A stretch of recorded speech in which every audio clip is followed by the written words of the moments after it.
Hey everyone, Anthony Fantano here, internet's busiest music nerd. I hope you're doing well. And it's time to do a pretty interesting follow-up here on this channel, essentially giving you guys a bit of an update on one of the most consequential legal to-dos to come out of the rap world in the last few years, and that would be the Young Thug YSL RICO case. Something most likely you guys are familiar with at this point. We have covered it a few times on this channel. Not only because Young Thug is obviously one of the biggest artists in the industry today, but in addition to that, this case was potentially pretty consequential due to the way in which, at a few points, rap lyrics and certain Young Thug songs were essentially entered into the case as evidence of his illegal activity. It's also important to note that the prosecution spent a good deal of this case trying to paint YSL as not just a label, music collective, what have you, but also a formal criminal syndicate. And a significant part of that effort, at least in the eyes of the public watching this case anyway, came down to Gunna, an artist who I've covered numerous times on my channel. Not positively, I will say, as I'm not like really a massive fan of the guy's music, but a significant part of the discourse regarding the YSL RICO case came down to Gunna taking what's known as an Alford plea, where he essentially took a deal where he got to maintain his innocence while simultaneously telling the court pretty much what it wanted to hear about the state of YSL, essentially framing it as a criminal enterprise while simultaneously also on top of that putting out a public statement talking about his reasons for joining YSL and how, you know, for him it was really about the music and his career and so on and so forth. Now, Gunna apparently is still connected to the YSL and 300 Entertainment labels to this day. In fact, his latest record, the last one, dropped through the label, but it still remains that taking this plea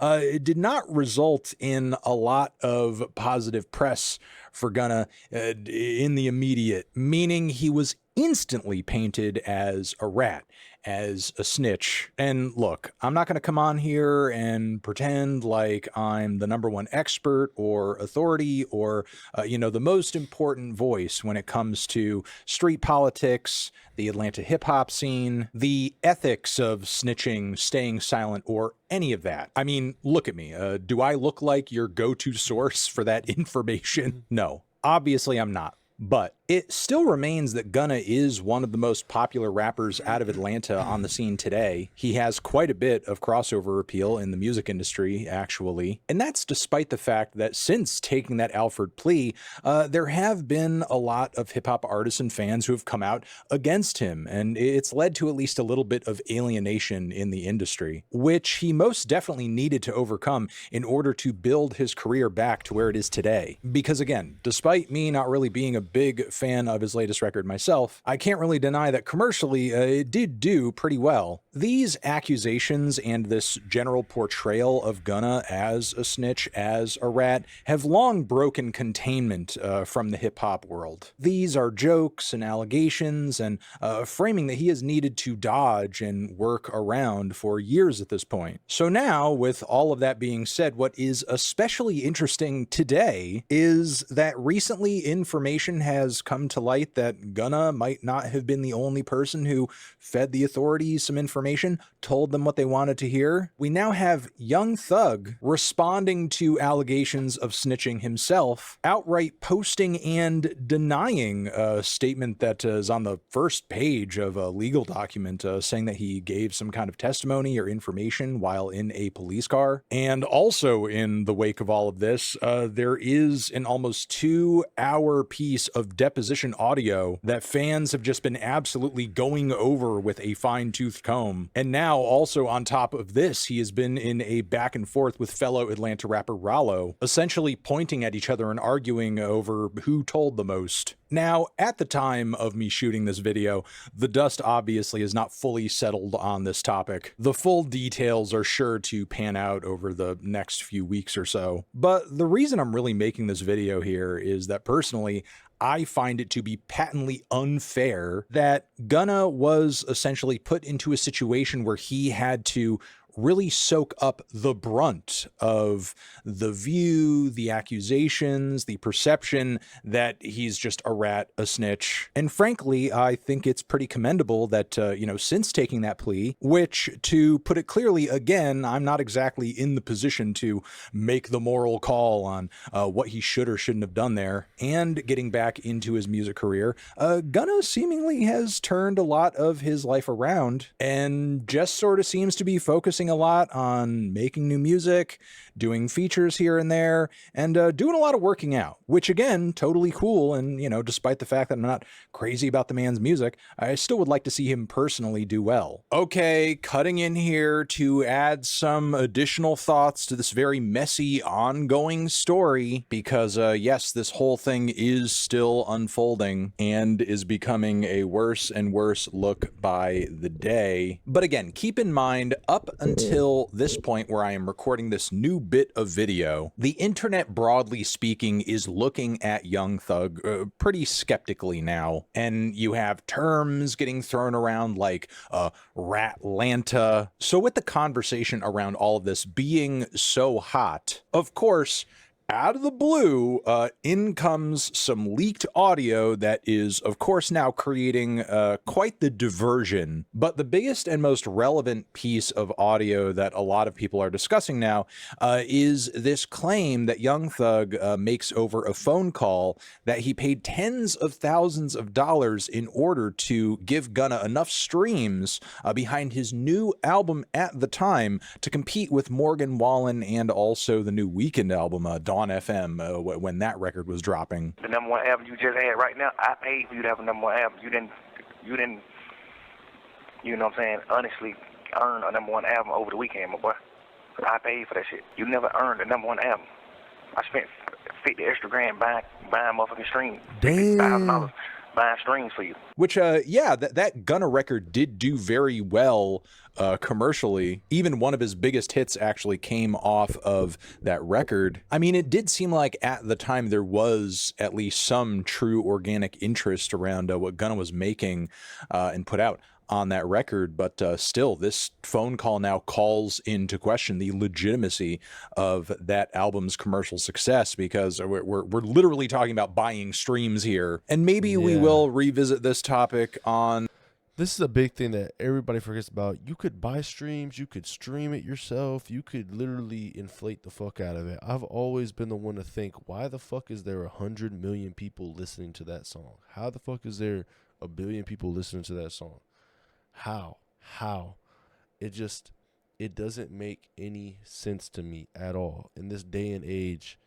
That, I mean, I could understand sometimes back in the day, like I was infatuated, like everybody was. Everybody seen, I could see everybody in my school watching Whooped on Gundam Style, like all the time. Like all of us clicked that video at least a couple of times. And, I could imagine that schools on schools and people on people were all infatuated and clicked that video. So I could sometimes understand parts of it, but a lot of the time the label is paid. Like they could give you streams for free. They have the connections to give you streams for free. It's part of like the deal that you're in. Like you get the streams, you get the promotion, the media is on you. All of it's fake. Like without the label, you're just some random SoundCloud rapper. It's just that one push in a decent enough song, and your narrative is pushed out there. It doesn't mean that your streams aren't fake, though. There's real streams out there all the time, but it gets to a point where, like, what is the percentage of your streams that are real and fake?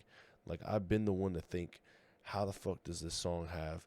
Like, I'll see some shit from, not even, like, I'll just name drop, like, Destroy Lonely.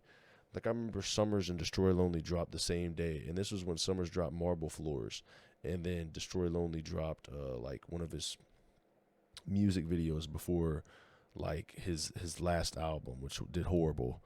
And I remember his music video had, like, 2 million views in 4 days, and it had, like 10K likes or 20K likes, and it had, like probably 400 comments. I'm like, okay. I'm like, when you see likes, sometimes, okay, you can't be the one to be like, oh, likes make everything. But 20K likes and 2 million views does not add up. Like, there's a boundary that needs to be crossed. Like in the long term run of everything, yeah, like maybe 7 years from now. Usually though, every 10K likes would equal 1 million views when it's all said and done. If like we all just like it hit its peak, usually that's like the range it would go to if there's no dislikes. Now you add in the dislikes, it's a whole other story. But in 4 days, it only had 20K likes, and then the fact he had 400 comments, that's nothing. Marble Floors, in the 4 days that it was out, it had 400,000 views, it had 40,000 likes, and it had 1,500 comments. That's the type of shit I'm seeing. Is like Summers has like an organic fan base, and then like I see Destroy Lonely and Opium, and then you take a step back. Opium is generated by a label. They push streams. It's all fake. Most of it's fake. Like it's not real. Like it's most likely definitely not real. I think King Carson has way more hype though than like of course Homicide Gang and Destroy Lonely, but still King Carson's fake streams. A lot of them are fake. Like you taking actions like most of these people don't have the amount of streams that it says it does. Like they're buying their way up to the top. Like it's just part of it. And they're signed to Opium, which is just like, come on. It's like it adds up. Homicide Gang for sure. I mean, who the fuck is listening to Homicide Gang? Like, bro, who the fuck is listening to that? That's why I always see that shit. That was just something that came to my mind because it made sense. When I used to make music, I remember I came across some shit, and the big one was like Rich Amiri. He dropped a song that got pushed by his label, by fake streams, all these things. People were like, I ain't listening to the song. Song has 300 million streams on Spotify. Who the fuck is listening to the song in the underground? Nobody's listening to it. It's pushed on Rap Caviar. It's pushed on all these playlists. Even though people, like, that's the thing. When I was on Spotify and I was making music, my shit would get playlisted and it would get streams. But that's what people don't realize is Rap Caviar is, you'll get banned for getting put into a playlist like that. That's not Rap Caviar. It's not like verified, but it's giving you streams. But you get put into Rap Caviar, and now, you got millions and millions of streams, tens of millions of streams coming in. But it's a certified bot. Like, it's literally just certified bot. Like, that shit's just generating streams. And they don't ban that shit because it's backed by, like, labels and all types of shit, probably Spotify itself.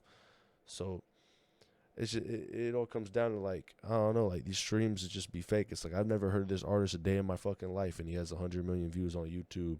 He had on like, one song. He has like 300 million streams on Spotify on one song. You know, he's like 20 million monthly listeners. Never heard of him a day in my life. Like, I could understand if I've heard of him like multiple times and he has these, bro, I've never heard of you ever. I've never even seen you. I look up your name on TikTok. You don't even pop up for a couple of videos. Like, you're not even talked about. You're not a topic. It doesn't make any sense. Like, where's the media cover? Where's all this shit at? Because I'll see people like even Netspin, like, this is what I respect about it too, is like Netspin, he dropped his album and it got 10K weekly sales. I mean, 10K in a first week sales. And a lot of people were hating on that. That's straight natural. The amount of hype that was behind him in that situation, the hype, you could consider promotion at that level fake because of the way they're just putting it out. They get some AI to fucking edit shorts, edit clips, post on TikTok on different accounts, delete the account. Well, don't delete the account, but, log off the account, make a new account, do it again. That's a whole method in that shit. You just keep making accounts. You just keep pushing out different things. You could dedicate a whole account to Netspin. And that type of shit, it gets to a point where it's like you're basically pushing his narrative. That's why, like, with music creation, I just stopped doing it all the way. Like, I'll still make some songs just for the fuck of it, because I've been making music since I was young as fuck. The highest I ever got in the music was 10,000 monthly listeners, and I was seriously invested in the underground. But I never saw a payout in it. I never got no cosign. I didn't get all this. I didn't get all that. I didn't get signed by a label. I didn't do any of that. And I think back then I was also stubborn. I've been hit up only one time by this one label, and it was like one of the most like underground shittiest. I probably never like it's just some shit. I'm just like, I don't want to sign. I don't want to do that. I'm not getting 10K in a fucking year. Hell no. I personally thought I could make that in a month. The most I ever made in a month from music was probably like $500, $600, and averagely it was like 100. Like that, there was like 4 months where I was making 300, 400, 600, and then 200, 300, and then literally for like a year straight and a half, I was making like $90 to $130 averagely every month. And then I just said, fuck it, I'm not doing this shit no more. I was like, I'm just going to hop into YouTube, put my head in the dirt again, and start focusing on other things, because obviously it's not working out. I'm still young. I still got time in my hands, but I'm not trying to sit here and fucking, you know, like make this, do that, do this. And there's too many aspects to music that makes it just unlikable, to the point where I don't even fuck with music, or I don't even know. Like, you got to get all these things to set you up. And if you don't have a label, you don't have a connection, you don't go out the way to get that connection, you're stuck. You're done. Like, people have to have some type of connections. You have to have like some type of person who's in the industry doing this or doing that. It adds up. You know, I respect people that like dead ass like build a collective of people with small followings, but they combined their small followings and they boom, it popped off. This channel, because now this audio has opened up a larger conversation, of course, about who has bots, who doesn't, who streams, and chart positions are actually legitimate, whose aren't. But again, just let it be known, I don't think it's at all an accident that this audio has now come out at this time, and the conversation is now less around who's talking about who's admitting to what, and now instead we're talking about Gunna, is he even a legitimate artist, because his streams are potentially bought. So yeah, a lot of madness around this topic right now. Complete insanity, actually. Let me know what you guys think about all of this down in the comments. I'm sure you will. Over here next to my head is another video that you can check out. Hit that up, or a link to subscribe to the channel. Anthony Fantano